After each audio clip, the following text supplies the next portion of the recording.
歼20和 F-35近距离接触，美军对中国杀伤链印象深刻。这有可能是给全世界上的第一堂隐身飞机较量公开课。各位网友，大家好，我是刘小飞。美国太平洋司令部空军司令肯尼斯·威尔斯巴赫这两天呢，参加一个线上研讨会的时候，谈到中国的时候呢，爆了一个大料。在有人问他说中国空军怎么使用歼20的时候，他说，美军的 F-35至少有一次和歼20在东海发生了近距离的接触，说歼20飞得非常漂亮，而解放军当时在东海呢还有其他机型。这个肯尼斯说，解放军的整个体系就是指挥控制都非常优秀。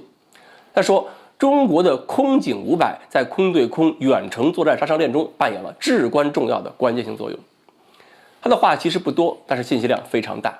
要知道，隐身战斗机之间的较量对双方来讲都存在着如何发现对手的问题，很类似京剧三岔口，谁都不出声，在小黑屋里边对着摸。如果这个小黑屋很大，是东海、黄海甚至是南海这么大范围，哪儿那么容易摸到对手呢？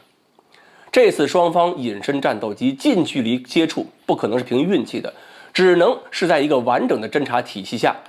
F-35在中国周边活动的时候被我们发现了，然后我们的飞机再飞过去，在空中打了一个照面，打个招呼。之所以我们能够看到 F-35的活动，这里边呢有几种可能性。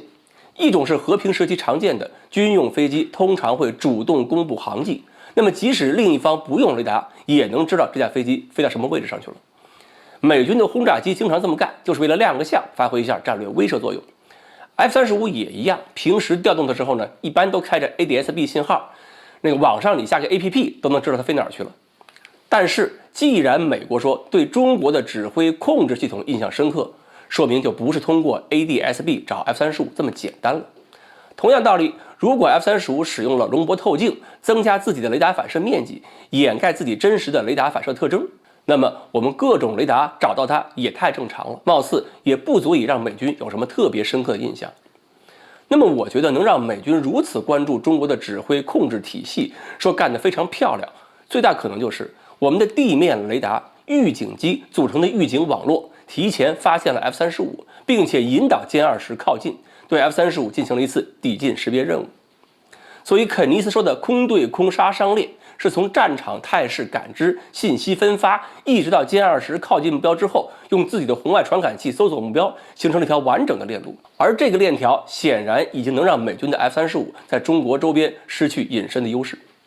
另外，肯尼斯还强调一点，就是歼20携带发射的超远程空对空导弹，应该是霹雳15，是在空警500的帮助下进行打击。这就是我们以前常说的空对空 A 射 B 挡。应该说，这是美军对中国现在的空战能力，尤其是对空警500的最大认可。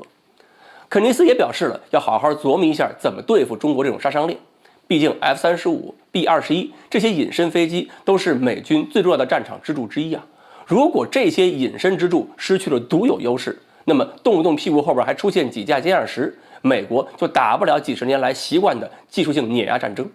只能和我们拉开距离，用各种远程打击手段进行饱和攻击，和我们拼数量。所以这就是我们消除了美军原有的技术优势。现在战争的发展趋势可能是把强者和弱者、先进和落后的差距越拉越大的，一步赶不上，容易步步赶不上。而我们不仅从落后位置赶上来了，现在眼看着还要进入领跑位置。